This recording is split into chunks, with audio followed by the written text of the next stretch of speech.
Hello, this is SKV and you are watching Mahindra English. अब हम future perfect tense की तरफ चलते हैं। तो फ्यूचर परफेक्ट टेंस में आप जानते हैं कि बेसिक स्ट्रक्चर क्या होता है मेरे बच्चे। तो सब्जेक्ट प्लस शैल या विल प्लस है प्लस भी3 प्लस ऑब्जेक्ट होता है। अगर हम नेगेटिव इंट्रोगेटिव इसका बनाना चाहें तो बहुत ही ईजी वे में बना सकते हैं कि सब्जेक्ट होता है, शैल या विल होता है, फिर उसके बाद नोट लगाते हैं भी3 प्लस ऑब्जेक्ट, फिर उसके बाद पहले लगाते हैं शैल या विल, फिर सब्जेक्ट, फिर है प्लस भी3 प्लस ऑब्जेक्ट, और फिर होता है कि शैल या will plus subject plus have plus भी3 प्लस ऑब्जेक्ट, और फिर WH वर्ड की सहायता से यानी हम लोग सेंटेंस को डेवलप करते हैं। तो अगर लिखे वह मुंबई चला गया होगा तो यहाँ पे लिख रहे हैं he will have gone to Mumbai. अब लिखें कि वह मुंबई नहीं गया होगा तो he will not have gone to Mumbai. Won't have भी लगा सकते हैं। आप जानते हैं कि सेल प्लस नॉट सांट पढ़ते हैं और विल प्लस नॉट वुड पढ़ते हैं। तो बाबू नेगेटिव इंट्रोगेटिव क्यों मुंबई गया होगा, कहाँ मुंबई गया होगा, कैसे मुंबई गया होगा, तो आप समझ रहे हैं कि वेन, वाई, वेयर, वाट, वीज, हुज, जिस तरीके से हो WH वर्ड की सहायता से आप बहुत सारा सेंटेंस को डेवलप कर सकते हैं।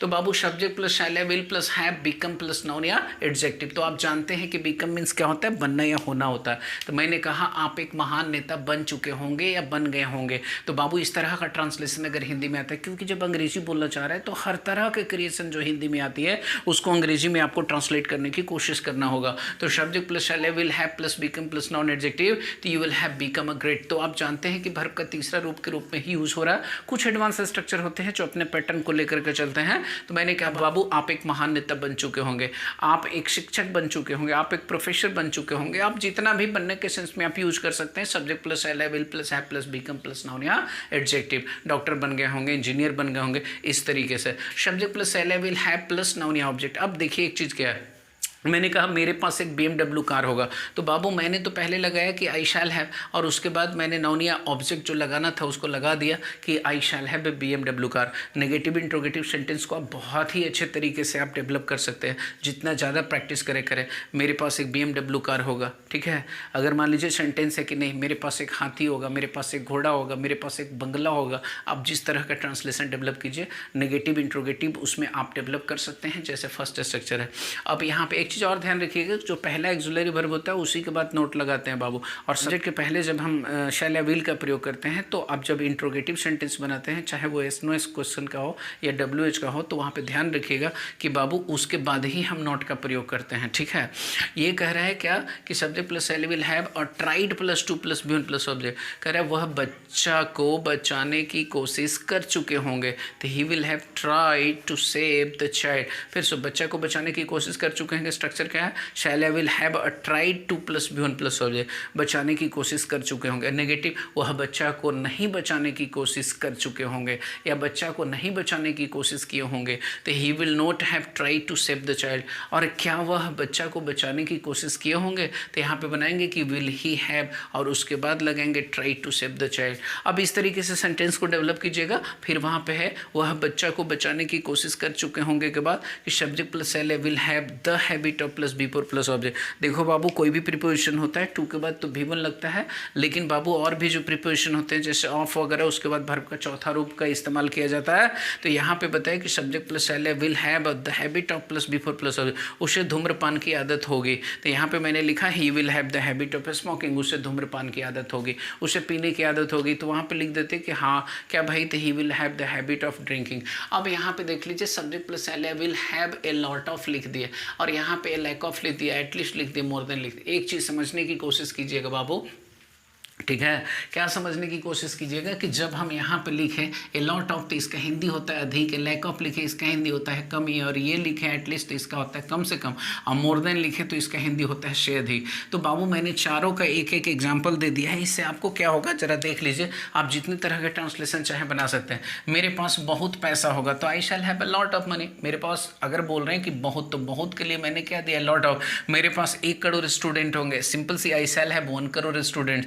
क्यों भाई 1 करोड़ स्टूडेंट होंगे। यहाँ पे ये जो लगा रहे हैं क्या कि उसके पास ज्ञान की कमी होगी, तो he will have a lack of knowledge. तो यहाँ लैक ऑफ में लगा रहे क्यों, क्योंकि कमी का अंग्रेजी यहीं पे लिख दिए कि बाबू ए लॉट ऑफ मीन्स अधिक होता है, लैक ऑफ मीन्स कमी होता है, और ये जो एटलीस्ट है कम से कम और मोर देन से अधिक। मैंने कहा मेरे पास 10 करोड़ से ज़्यादा रुपए होंगे तो I shall have more than 10 crore rupees मैंने लिखा, ठीक है ना।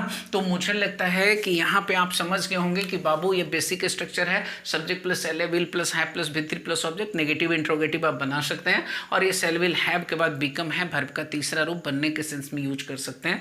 नेता बन गए होंगे या बोल सकते हैं टीचर बन गए होंगे। फिर यहाँ पे मैंने बोला ठीक है मेरे पास एक BMW कार होगा, उसके सेंस पर मेरे पास हाथी घोड़ा बंगला सब कुछ होगा। नेगेटिव इंट्रोगेटिव आप डेवलप कर सकते हैं। और यहाँ पे मैंने लिखा ट्राइड का कि वो बच्चा को बचाने की कोशिश किए होंगे, ठीक है ना।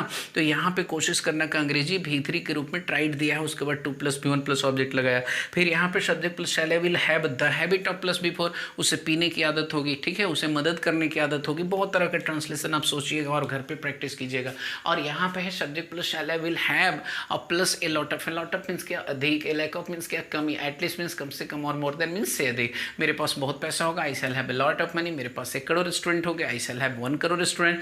और उसके पास ज्ञान की कमी होगी, he will have a lack of knowledge. मेरे पास 10 करोड़ से ज़्यादा रुपए होंगे और I shall have more than 10 crore रुपए। अब यहाँ पर लास्ट में एक हुआ, तो ये क्या होता है बाबू, कभी कभी आपको इसके साथ समय लगाना पड़ता है। तो वहाँ पे आप समय के लिए बाई का हिंदी होता है तक। तो मैंने लिखा यहाँ पे क्या कि subject plus shall will plus have अब V3 प्लस ऑब्जेक्ट। तो ये हमारा तो ये बेसिक स्ट्रक्चर है, लेकिन इसमें क्या है ना कि खाली मैंने बाई प्लस टाइम जोड़ दिया। कभी कभी रहेगा कि वह कल तक पटना पहुँच चुका होगा, तो यहाँ पे हम बनाने के लिए वह कल तक पटना पहुँच चुका होगा, तो यहाँ पे ही लिखेंगे, विल हैव लिखेंगे, ठीक है ना बाबू। और यहाँ पे लिखेंगे ही विल हैव रिच्ड, ठीक है ना, रिच्ड। और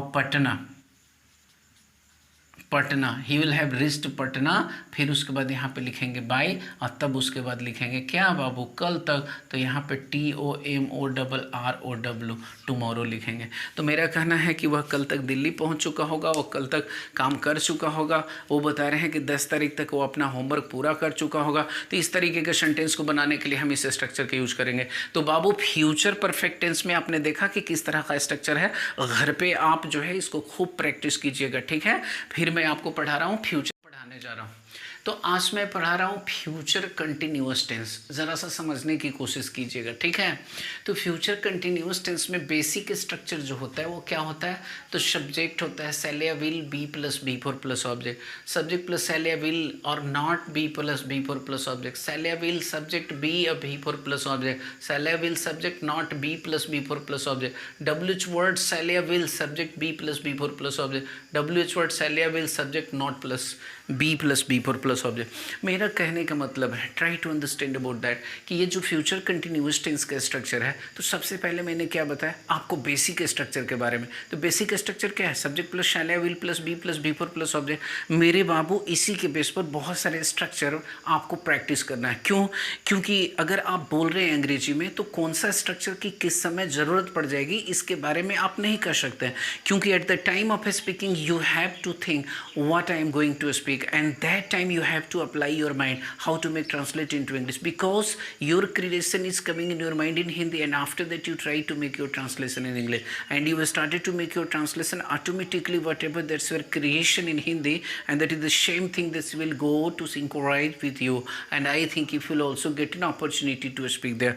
So that's I want to suggest you, if you want to speak in English, then you have to learn so many structures of all tenses. That is why that's I am teaching how many structures are future continuous tense. तो खैर चलिए, अब इस चीज़ को मैं आपको बताने जा रहा हूँ। जैसे मैंने लिखा वो अंग्रेजी सीखता रहेगा, तो he will be learning English. बाबू अगर आप चाहें तो सबसे पहले मैंने क्या बोला कि प्रैक्टिस करना सीखिए, चाहे किसी भी क्लास के आप हों, क्योंकि अंग्रेजी आपकी अपनी लैंग्वेज नहीं है, इसलिए प्रैक्टिस तो करना पड़ेगा। और बिना प्रैक्टिस के आप चाहेंगे कि अंग्रेजी बोल लें, तो बाबू ये संभव नहीं हो सकता।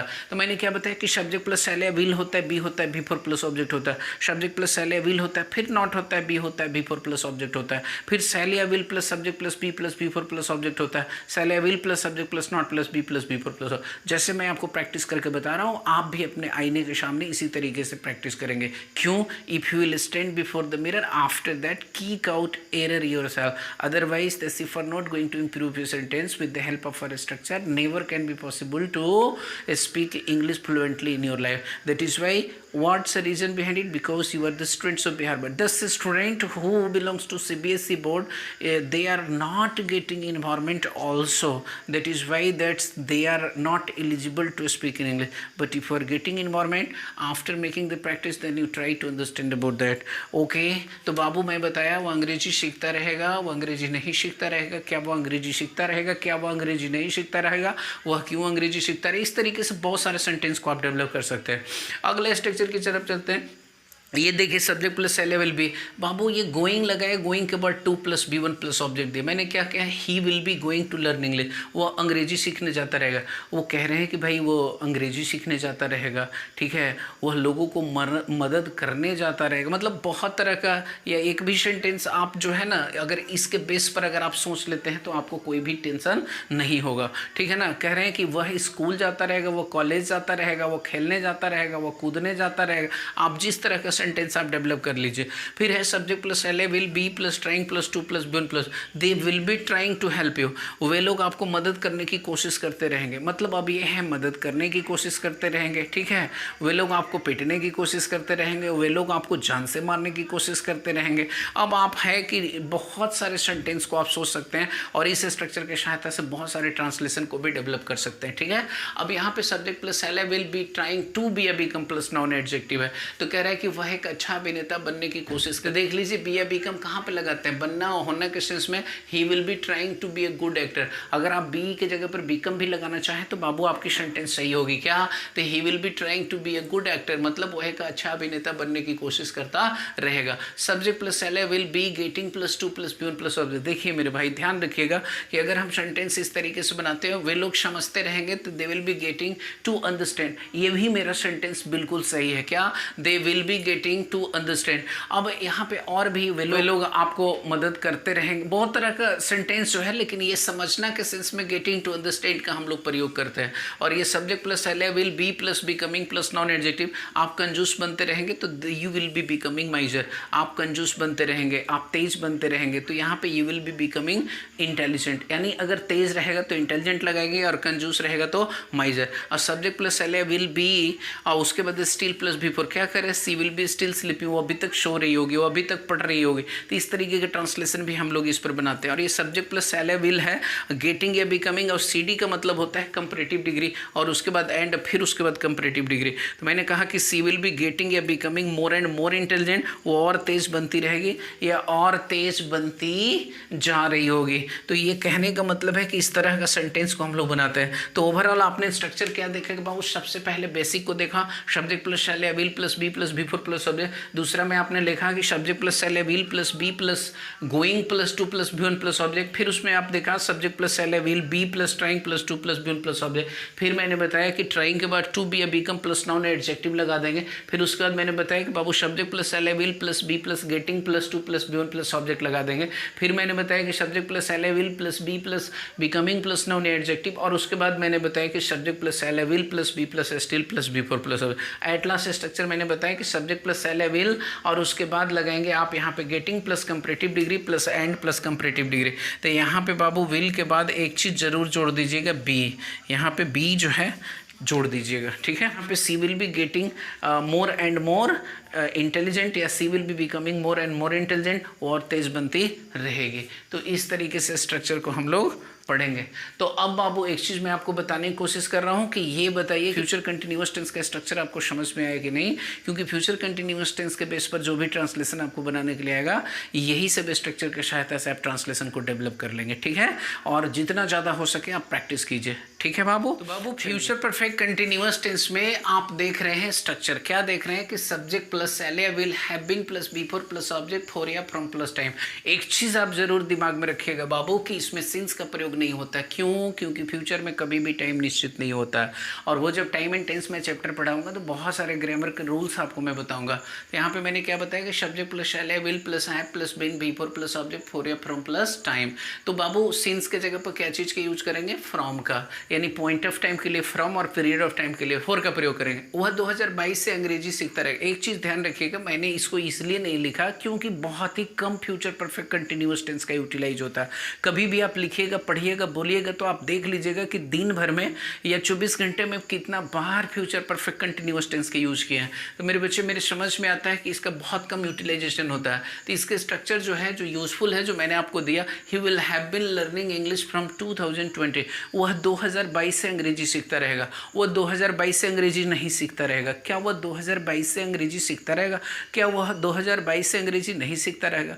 वह क्यों 2022 से अंग्रेजी सीखता रहेगा? वह कब 2022 से अंग्रेजी? मतलब आप बहुत तरह के ट्रांसलेशन नेगेटिव इंट्रोगेटिव आप बना सकते हैं। तो बाबू आप जान रहे हैं। और एक चीज़ ध्यान रखना है कि जैसे इसमें देख रहे हैं कि सेल या विल है, फिर हैव है, बिन है, तो इसमें देख रहे हैं एक्सिलरी वर्ब की संख्या कुछ ज़्यादा है। तो क्या करेंगे, जब भी हम नोट लगाएंगे यानी नेगेटिव बनाने की कोशिश करेंगे तो पहले एक्सिलरी वर्ब के बाद ही नोट लगाएंगे, ठीक है। और उसके बाद अगर बात करते हैं, जब भी अगर इंट्रोगेटिव बनाएंगे तो सेल या विल, उसके बाद सब्जेक्ट लिखेंगे और उसके बाद फिर हैव बीन हम प्रयोग करेंगे, ठीक है ना बाबू। अब चलिए इस तरीके से अगला में सब्जेक्ट प्लस सेल या विल हैव बीन, ये भी फोर की जगह पर ट्राइंग दी है, फिर 2 + B1 ऑब्जेक्ट, 4 या फ्रॉम प्लस टाइम। तो इसमें लिखे वो सोमवार से आपको मदद करने की कोशिश करता रहेगा। तो he will have been trying to help you from Monday, तो वह सोमवार से आपको मदद करने की कोशिश करता रहेगा। और यह है सब्जेक्ट प्लस सेल या will plus have been plus trying plus 2 + be या बीकम प्लस नॉन एडजेक्टिव। तो आप जानते हैं कि बी या बीकम प्लस नॉन एडजेक्टिव यानी बनने के सेंस की बात कर रहे हैं। तो आप लोग 2025 से विधायक बनने की कोशिश करते रहेंगे। तो यहाँ पर लिखे कि will have been trying to be an MLA from 2025, ठीक है ना। तो ये क्या हुआ कि बी या बीकम मीन्स बनना होना होता है। तो बाबू मैंने बहुत सारे टेंस के स्ट्रक्चर पढ़ा दिया, अप्रोक्सीमेटली 150 स्ट्रक्चर्स। अगर आप वीडियो को नहीं देखें जो मैंने पहले अपलोड किया है तो प्लीज़ मैं आपसे रिक्वेस्ट करूँगा कि एक बार पीछे वाला वीडियो ज़रूर देख लीजिए, ठीक है। क्यों? क्योंकि एकदम प्रेजेंट इंडेफिनिट टेंस यानी सिंपल प्रेजेंट से लेकर के यानी present continuous tense, present perfect, सब का बहुत सारे स्ट्रक्चर्स है और आपको अपलोड अभी मैंने टेंस के अनुसार पढ़ाया है। फिर मैं आपको पढ़ाऊंगा टाइम एंड टेंस। क्यों टेंस के अनुसार? क्योंकि टेंस जो होता है वो स्ट्रक्चर का बेस होता है, वर्ब का फॉर्म होता है। और मैंने 150 स्ट्रक्चर जो आपको पढ़ाया है वो ट्रांसलेशन बनाने के लिए मैं सिखा रहा हूँ। फिर इसके बाद स्पोकन का अगला कड़ी में मैं आपका ले करके अगला वीडियो आऊँगा। और मैं आपसे एक रिक्वेस्ट कर रहा हूँ कि अगर आप पहली बार मेरे चैनल पर हैं तो चैनल को सब्सक्राइब कर लीजिए और बेल आइकन को प्रेस कीजिए ताकि आपके पास नोटिफिकेशन समय से पहुंच सके। और बाबू एक बात ज़रूर हम आपसे एक रिक्वेस्ट करेंगे, ज़्यादा हो सके अपने दोस्तों के ग्रुप में जो पढ़ने वाले भाई बहनें हो उसमें शेयर कीजिए ताकि सबको बेनिफिट मिल सके, ठीक है बाबू। इसी के साथ आप स्वस्थ रहिए, बस बने रहिए Mahindra English hub YouTube channel के साथ। Thank you Babu.